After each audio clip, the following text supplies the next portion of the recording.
Item ಯಾವುದೇ ಇರಲಿ try ಮಾಡಿ ಆಚಿ ಚಿಕನ್ ಮಸಾಲಾ. ಬಿಗ್ ಫೈವ್ ನಲ್ಲಿ ಟಾಪ್ ಮೊದಲನೇ ಸ್ಟೋರಿಯನ್ನ ನೋಡ್ತಾ ಹೋಗೋಣ. ಬಾಗೇಪಲ್ಲಿ ಶಾಸಕ ಎಸ್.ಎನ್. ಸುಬ್ಬಾರೆಡ್ಡಿಗೆ ಹೈಕೋರ್ಟ್ ಶಾಕ್ ಕೊಟ್ಟಿದೆ. ಸುಬ್ಬಾರೆಡ್ಡಿ ಆಯ್ಕೆ ಅಸಿಂಧುಗೊಳಿಸಿ ಹೈಕೋರ್ಟ್ ಆದೇಶವನ್ನ ಹೊರಡಿಸಿದೆ. ಬಿಜೆಪಿ ಅಭ್ಯರ್ಥಿಯನ್ನ ವಿಜಯಿ ಅಂತ ಘೋಷಿಸಲು ಸಹ ನಕಾರ. 2023ರ ವಿಧಾನಸಭಾ ಚುನಾವಣೆಯಲ್ಲಿ ಸುಬ್ಬಾರೆಡ್ಡಿ ಆಯ್ಕೆ ನಡೆದಿತ್ತು. ಚುನಾವಣೆ ಆಯೋಗಕ್ಕೆ ಸುಳ್ಳು ಮಾಹಿತಿ ಕೊಟ್ಟಿದ್ದಾರೆ ಅನ್ನುವಂತ ಆರೋಪದಡಿ ಅಸಿಂಧುಗೊಳಿಸಲಾಗಿದೆ. ಸುಬ್ಬಾರೆಡ್ಡಿ ಅವರು ಸಲ್ಲಿಸಿದ್ದಂತಹ ನಾಮಪತ್ರದಲ್ಲಿಯೂ ಕೂಡ ದೋಷ ಇತ್ತು ಅನ್ನುವಂತ ವಾದ. ಆಸ್ತಿಗಳ ತೆರಿಗೆ ಪಾವತಿ ಬಾಕಿ ಮಾಹಿತಿಯನ್ನ ಉಲ್ಲೇಖ ಮಾಡಿಲ್ಲ ಅಂತ ಬಿಜೆಪಿಯ ಅಭ್ಯರ್ಥಿ ಹೇಳಿದ್ರು. ಅಸಿಂಧು ಆದೇಶದ ಪ್ರತಿ ಏನಿದೆ ಅದು ಚುನಾವಣಾ ಆಯೋಗಕ್ಕೆ ರವಾನೆಯಾಗಿದೆ. ವಿಧಾನಸಭಾ ಕಾರ್ಯದರ್ಶಿಗೂ ಕೂಡ ಆದೇಶದ ಪ್ರತಿಯನ್ನ ರವಾನಿಸಲಾಗಿದೆ. 2023ರ ಜೂನ್ನಲ್ಲಿ ಮುನಿರಾಜು ಅವರು ಸಲ್ಲಿಸಿದ್ದಂತಹ ಅರ್ಜಿ ವಿಚಾರಣೆಯನ್ನ ನಡೆಸಿ ಕೋರ್ಟ್ ಆದೇಶವನ್ನ ಪ್ರಕಟಿಸಿದೆ. ಹೈಕೋರ್ಟ್ನ ನ್ಯಾಯಮೂರ್ತಿ MGS ಕಮಲ್ರಿಂದ ಈ ಆದೇಶ ಹೊರಬಿದ್ದಿರೋದು. 2023ರಲ್ಲಿ ನಡೆದಂತಹ ವಿಧಾನಸಭಾ ಚುನಾವಣೆಯಲ್ಲಿ ಚಿಕ್ಕಬಳ್ಳಾಪುರ ಜಿಲ್ಲೆಯ ಬಾಗೇಪಲ್ಲಿ ವಿಧಾನಸಭಾ ಕ್ಷೇತ್ರದಿಂದ ಕಾಂಗ್ರೆಸ್ ಪಕ್ಷದ ಎಸ್.ಎನ್. ಸುಬ್ಬಾರೆಡ್ಡಿ ಗೆಲುವನ್ನ ಸಾಧಿಸಿದ್ರು. ಆದ್ರೆ ಬಿಜೆಪಿಯಿಂದ ಸ್ಪರ್ಧೆ ಮಾಡಿ ಸೋಲು ಕಂಡಿದ್ದಂತಹ ಮುನಿರಾಜು ಸುಬ್ಬಾರೆಡ್ಡಿ ನಾಮಪತ್ರ ಕ್ರಮ ಆಗಿಲ್ಲ. ಚುನಾವಣೆಯಲ್ಲಿ ಎಸ್.ಎನ್. ಸುಬ್ಬಾರೆಡ್ಡಿ ಸಲ್ಲಿಸಿದಂತಹ ನಾಮಪತ್ರ ದೋಷದಿಂದ ಕೂಡಿದೆ. ತಮ್ಮ ಆಸ್ತಿ ವಿವರಗಳನ್ನ ಮುಚ್ಚಿಟ್ಟು ಸುಳ್ಳು ಪ್ರಮಾಣ ಪತ್ರ ಸಲ್ಲಿಸಿದ್ದಾರೆ. ಜೊತೆಗೆ ಆಸ್ತಿಗಳ ತೆರಿಗೆ ಪಾವತಿ ಬಾಕಿ ಮಾಹಿತಿಯನ್ನು ಕೂಡ ಪ್ರಮಾಣ ಪತ್ರದಲ್ಲಿ ಉಲ್ಲೇಖಿಸಿಲ್ಲ. ಹಾಗಾಗಿ ಅವರ ಆಯ್ಕೆಯನ್ನ ಅನೂರ್ಜಿತಗೊಳಿಸಬೇಕು ಅಂತ ಚುನಾವಣಾ ತಕರಾರು ಅರ್ಜಿಯನ್ನ ಸಲ್ಲಿಸಿದ್ರು. ಮತ್ತೊಂದು ಕಡೆ ಆ ಅರ್ಜಿಯನ್ನ ವಜಾಗೊಳಿಸೋದಕ್ಕೆ ಎಸ್.ಎನ್. ಸುಬ್ಬಾರೆಡ್ಡಿ ಮಧ್ಯಂತರ ಅರ್ಜಿಯನ್ನು ಕೂಡ ಹಾಕಿದ್ರು. ಇದೀಗ ಕೋರ್ಟ್ ಅಂತಿಮವಾಗಿ ಸುಬ್ಬಾರೆಡ್ಡಿ ಆಯ್ಕೆ ಅಸಿಂಧುಗೊಳಿಸಿದ್ದು ಕಾನೂನು ಹೋರಾಟದಲ್ಲಿ ಬಿಜೆಪಿಯ ಪರಾಜಿತ ಅಭ್ಯರ್ಥಿ ಮುನಿರಾಜು ಅವರಿಗೆ ಒಂದು ರೀತಿ ಗೆಲುವು ಸಿಕ್ಕಂತಾಗಿದೆ. ಹಾಗಾದ್ರೆ ಸುಬ್ಬಾರೆಡ್ಡಿ ಅವರ ಮುಂದಿರುವಂತಹ ಆಯ್ಕೆಗಳು ಏನು?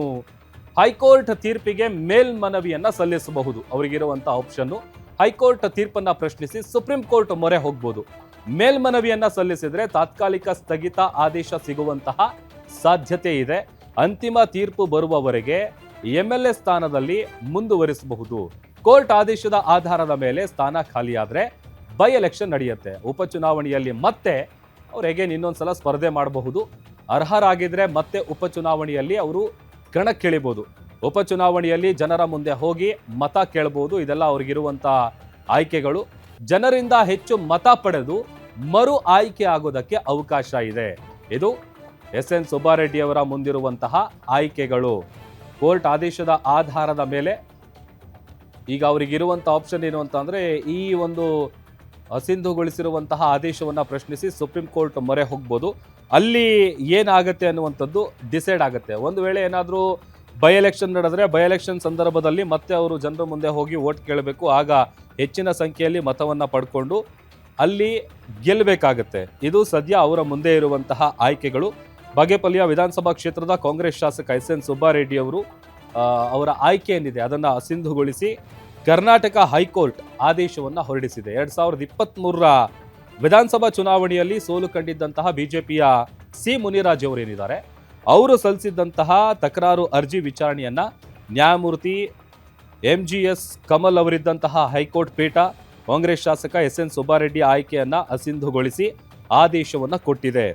ಇನ್ನು ಅಸಿಂಧುಗೊಳಿಸಿದಂತಹ ಆದೇಶವನ್ನ ಕೋರ್ಟ್, ಚುನಾವಣಾ ಆಯೋಗ ಹಾಗೆ ವಿಧಾನಸಭೆ ಕಾರ್ಯದರ್ಶಿಗೂ ಕೂಡ ರವಾನಿಸಲಾಗಿದೆ.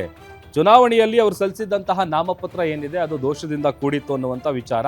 ಅದರ ಜೊತೆಗೆ ಒಂದಷ್ಟು ಮಾಹಿತಿಗಳನ್ನು ಅವರು ಕೊಟ್ಟಿರಲಿಲ್ಲ. ಅಂದರೆ ಆಸ್ತಿ ವಿಚಾರಕ್ಕೆ ಸಂಬಂಧಪಟ್ಟಂತೆ ಈ ನಾಮಿನೇಷನ್ ಫೈಲ್ ಮಾಡುವಂಥ ಸಂದರ್ಭದಲ್ಲಿ ಏನು ರೂಲ್ಸ್ ಆ್ಯಂಡ್ ರೆಗ್ಯುಲೇಷನ್ಸ್ ಇದೆ ಅದರ ಪ್ರಕಾರ ಅವರ ಆಸ್ತಿ ಆಮೇಲೆ ತೆರಿಗೆ ಪಾವತಿ ಈ ಥರದ್ದೆಲ್ಲ ವಿಚಾರಗಳನ್ನು ಅವರು ಅದರಲ್ಲಿ ಮೆನ್ಷನ್ ಮಾಡಬೇಕು.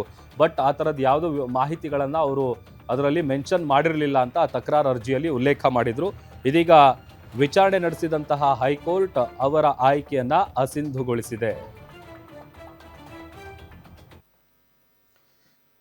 ಮತ್ತಷ್ಟು ಡೀಟೇಲ್ಸ್ ಕೊಡ್ತಾರೆ ನಮ್ಮ crime bureau head SK Manjunath.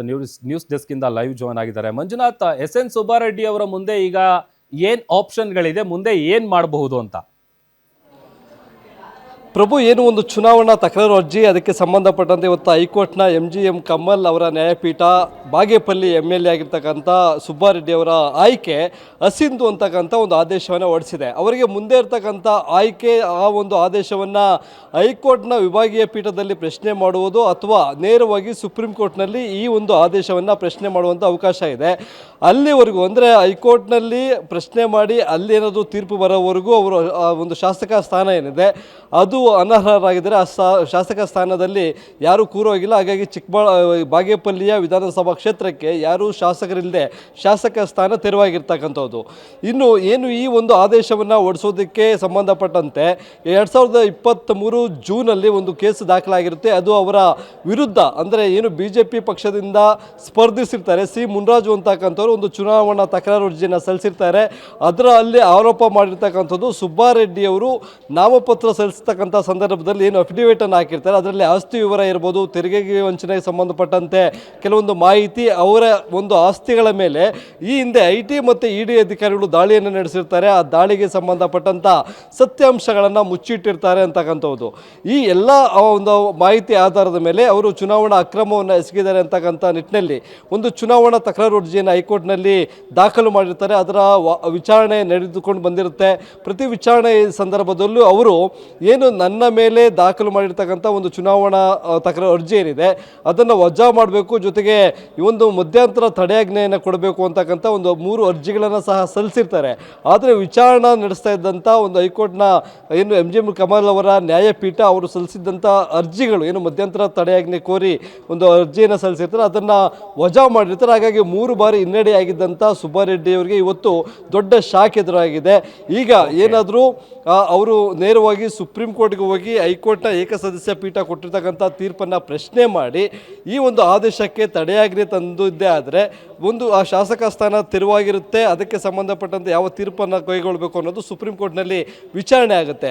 ಇವತ್ತು ನಡೆದಂಥ ಒಂದು ಪ್ರಕಟವಾದಂಥ ಆದೇಶ ಏನಿದೆ ಅದು ನೇರವಾಗಿ ಚುನಾವಣಾ ಆಯೋಗಕ್ಕೂ ಹೈಕೋರ್ಟ್ ರವಾನೆ ಮಾಡಿರ್ತಕ್ಕಂಥದ್ದು. ಜೊತೆಗೆ ಏನು ವಿಧಾನಸಭೆಯ ಮುಖ್ಯ ಕಾರ್ಯದರ್ಶಿಗಳಿಗೂ ಈ ಒಂದು ಆದೇಶ ಪ್ರತಿಯನ್ನು ರವಾನೆ ಮಾಡಲಾಗಿದೆ. ಇದಕ್ಕೆ ಸಂಬಂಧಪಟ್ಟಂತೆ ಅವರ ಶಾಸಕ ಸ್ಥಾನ ರದ್ದಾಗಿದೆ, ಆಯ್ಕೆ ಅಸಿಂಧು ಆಗಿರ್ತಕ್ಕಂಥದ್ದು. ಹಾಗಾಗಿ ಕ್ರಮವನ್ನು ಕೈಗೊಳ್ಳಿ ಅಂತಕ್ಕಂಥದ್ದು. ಈಗ ಮುಂದೆ ಇರ್ತಕ್ಕಂಥ ಆಯ್ಕೆ ನೇರವಾಗಿ ಸುಪ್ರೀಂ ಕೋರ್ಟ್ಗೆ ಹೋಗಿ ಈ ಒಂದು ಆದೇಶವನ್ನು ಪ್ರಶ್ನೆ ಮಾಡ್ತಕ್ಕಂಥದ್ದು. ಈ ಎಲ್ಲ ಬೆಳವಣಿಗೆಗಳ ನಡುವೆ ಒಂದು ವೇಳೆ ಸುಪ್ರೀಂ ಕೋರ್ಟ್ನಲ್ಲಿ ಈ ಆದೇಶ ರದ್ದಾದರೆ ಶಾಸಕ ಸ್ಥಾನ ಉಳಿಯುತ್ತೆ, ಇಲ್ಲ ಅಂದರೆ ಆ ಒಂದು ಬಾಗೇಪಲ್ಲಿ ಕ್ಷೇತ್ರ ಬೈ ಎಲೆಕ್ಷನ್ ಆಗುವಂಥ ಸಾಧ್ಯತೆ ಇದೆ. ಪ್ರಭು, ಓಕೆ, ಥ್ಯಾಂಕ್ ಯು ಮಂಜುನಾಥ್ ನಿಮ್ಮೆಲ್ಲ ಡೀಟೇಲ್ಸ್ಗಾಗಿ.